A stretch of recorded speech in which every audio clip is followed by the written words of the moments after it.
Hello all, 4-Player Squad Gaming here, and this is our Final Fantasy XIV Trial Guide series. The Final Steps of Faith is a level 60 trial which is part of the main scenario quest line introduced in patch 3.3 and is featured during the quest An End to the Song. The quest giver is Americ in the Churning Mists. It is also worth mentioning that at the time of recording this video, 10 Tomestones of Poetics are awarded upon completion. This fight will bring an end to the Dragon Song War, and we hope you've enjoyed the storyline so far. So without further ado, let's dive into the guide. Start this fight as normal with the main tank gaining enmity of the boss and facing it away from the party. Nidhogg has a hard-hitting elemental cleave tank buster, the Scarlet Whisper, that the rest of the party needs to avoid. Throughout the fight, Nidhogg will also cast a room-wide AoE, Deafening Bellow, dealing moderate damage to all party members. Heal through this as necessary. During this first phase, random players will also get marked with dark AoE circles. These need to be avoided, as they deal moderate damage and will debuff anyone hit with fear, causing the player to momentarily lose control. The final ability in this phase we need to watch out for is Hot Wing. This is a large split room AoE with the only safe zone being in line with Nidhogg's body and tail. Keep up the damage until around 75% health when Nidhogg will fly up and become untargetable. Thus, phase 2 begins. At the start of this phase, Nidhogg will fly across the arena dealing damage to anyone stood in the frontal column AoE.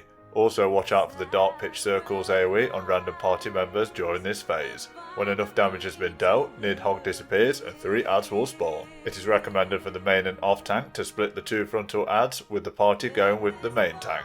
The Shadow Dragon does not have an enmity table and will attack random players whilst it is alive. Watch out for the frontal cones from the taunted adds and kill the taunted add with the party first, then switch focus onto the Shadow Dragon. The Shadow Dragon will either use a hard-hitting slash attack or a fireball AoE on a random player. Both attacks can be avoided by moving at the correct time. Watch out for the raised arm from the Shadow Dragon to determine when to move. The slash will debuff the player hit with damage down. Once the dragon has been killed, the party should then focus the final enemy.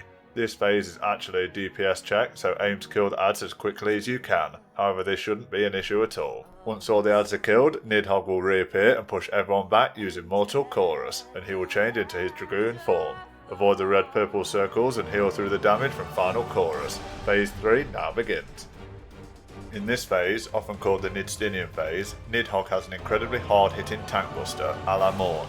The tank should mitigate and heal through this damage as necessary. Next, Nidhogg will use Gear Skogul. Much like the Dragoon ability, this deals damage in a frontal column AoE, move out of the strike zone to avoid the damage.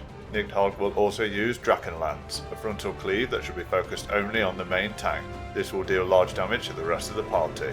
Once Nidhogg jumps up, 5 players will be marked with a point-blank AoE marker. All marked players should spread out to avoid the overlap, and all remaining non-marked players should also head to the outer edges of the arena. Once Nidhogg lands his jump, damage will be dealt and one of the marked players will also leave a proximity-based damage marker behind, and multiple clones of Nidhogg. We need to avoid the proximity-based damage marker by heading as far away from it as possible, and also avoiding the multiple Gear Skoguls cast from the clones. We also need to avoid the purple puddles, as walking through them will inflict the player with a bleed debuff, dealing damage over time.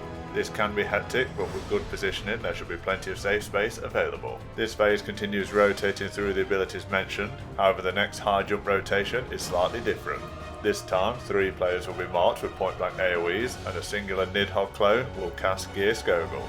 Then 3 more random party members will be marked and jumped on, with no Gear Skogul after the second set of 3. However, there will be 6 Tainted Floor AoEs to avoid. This phase will then continue until Nidhogg has around 30% health. The boss then casts Blood Rage, dealing area-wide damage, and phase 4 will then begin. Phase 4 is the Fiery Nidhogg phase. All the abilities from phase 1 will be rotated, with a few extra mechanics to deal with as well. Start by avoiding the dive bombs and the Dark Pitch AoE, and then avoid the centre as Nidhogg lands. Soon after landing, Nidhogg will target a random party member with Act Morn. The party needs to stack on this player and remain stacked until 3 strikes of Act Morn have gone off. This deals large damage, so mitigation and healing is recommended. With every further cast of Act Morn, 1 more strike will be added, acting as a soft enrage. The next new ability involves 3 fire orbs. These will be spawned in a random quadrant of the arena, and after a short amount of time they will explode in a 3x3 grid pattern in their cardinal directions. During this final phase, the first phase ability Hot Wing will also be followed immediately after with Hot Tail. This is the inverse of Hot Wing.